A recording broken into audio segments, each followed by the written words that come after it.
台南安平开台天后宫举办16回成年礼，巴拉圭驻华公赛罗爱丽的公主嘛特别去体验。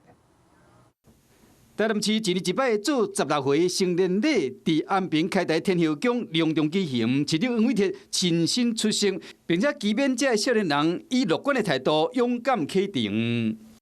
一方面是表示对社会的责任的增加，一方面也是表示对传统民俗跟文化的一个尊崇。其中巴拉圭驻华公赛罗爱丽后生嘛来台湾参加，并且依照传统完成皇帝甲嫩宫的礼仪，亲身体验府城独有的成年礼，为活动增添国际风采。他孩子虽然还没有到16岁，但是也看得有模有样了，我觉得是非常好的一个文化交流跟传承。开台天后宫表示讲，做16回唔那是府城重要的文化资产。随着文化的交流甲观光推广，有愈来愈多海外人士特别来参加，展现台南文化的特殊甲影响力。